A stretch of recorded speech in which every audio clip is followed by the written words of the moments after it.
ఉమ్మడి విజయనగరం జిల్లాలో బాణుడు తన ప్రతాపాన్ని చూపిస్తున్నాడు. గిరిజన ప్రాంతాల్లో సైతం గరిష్ట ఉష్ణోగ్రతలు నమోదవుతున్నాయి. ప్రజలు బయటికి వెళ్లాలంటేనే భయపడే పరిస్థితులు నెలకొన్నాయి. ఇదే విషయంపై మరింత సమాచారం మా ప్రతినిధి శివశంకర్ అందిస్తారు.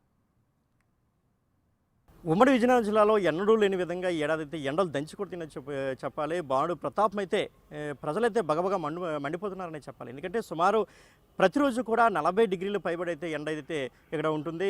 చూసుకున్నట్లయితే మనం యావరేజ్గా 40-41 డిగ్రీస్ టెంపరేచర్ అయితే ఉమ్మడి విజయనగరం జిల్లాలో నమోదుందని చెప్పుకోవాలి. ముఖ్యంగా ఏజెన్సీ ప్రాంతాలు కంటే ఎప్పుడూ చల్లగా ఉండే ఏజెన్సీ ప్రాంతాల్లో సైతం సుమారు 40 డిగ్రీల ఎండ అయితే ఖచ్చితంగా ఉష్ణోగ్రతలు అయితే నమోదవుతుందని మనం చెప్పుకోవాలి. అదేవిధంగా మొత్తానికి ఉమ్మడి విజయనగరం యొక్క హెడ్ క్వార్టర్స్ అంటే పార్వతీపురం మన్యం జిల్లా హెడ్ క్వార్టర్స్ కాబట్టి, అదేవిధంగా విజయనగరం జిల్లా హెడ్ క్వార్టర్స్ కావచ్చు, ఇక్కడ కూడా ప్రతిరోజు సుమారు 41 డిగ్రీల ఉష్ణోగ్రతలు అయితే నమోదవుతున్నాయి. దీంతో ప్రజలు కూడా భయభ్రాంతులకు గురవుతున్నారు. ముఖ్యంగా వృద్ధులు చిన్నారులు కూడా మరింత ఇబ్బందులు కూడా గురవుతున్న పరిస్థితి నెలకొంది. అప్పుడప్పుడు రాత్రి వేళల్లో కరెంటు కోతలు కూడా ప్రజలు మరింత ఇబ్బంది పడుతున్నాయని చెప్పుకోవచ్చు. ఎందుకంటే స్వెట్టింగ్ కూడా చాలా ఎక్కువగా ఉంది. ముఖ్యంగా సముద్ర తీర ప్రాంతం కావడం, హ్యూమిడిటీ కూడా ఎక్కువగా ఉండడంతో ప్రజలు అటు టెంపరేచర్ కావచ్చు, ఇటు హ్యూమిడిటీ రెండు పక్కల కూడా ప్రజలు తీవ్రంగా ఇబ్బందులు పడుతున్న పరిస్థితి ఉమ్మడి విజయనగరం జిల్లాలో నెలకొంది. దీంతో పాటు వేడిగాలు సుమారు గంటకు 29 కిలోమీటర్ల వేగంతో వడగాల్పులు కూడా వీస్తున్నాయి.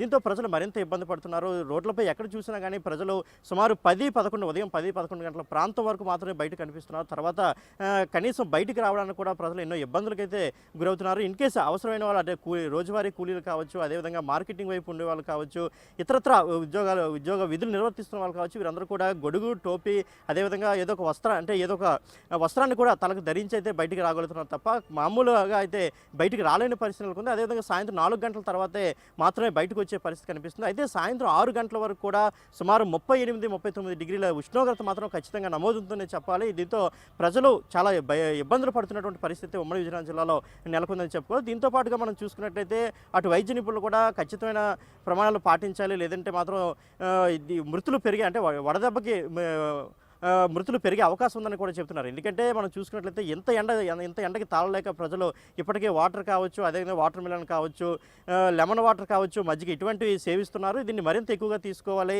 లేనట్లయితే ప్రజలైతే చాలా బాడీ డీహైడ్రేషన్కి గురయ్యి ప్రమాదాలు అంటే మృత్యువాత పడే అవకాశం ఉందని అయితే వైద్య నిపుణులు కూడా సూచిస్తున్నారు. సో ప్రతి ఒక్కరు కూడా ఈ ఎండలకి ఖచ్చితంగా ఇంటి వద్దనే ఉండాలి. అవసరం అయితే మాత్రమే బయటికి రావాలని అయితే బిగ్ టీవీ ద్వారా కూడా తెలియజేస్తున్నటువంటి పరిస్థితి ఉంది. కెమెరా హరీష్తో శివశంకర్, బిగ్ టీవీ.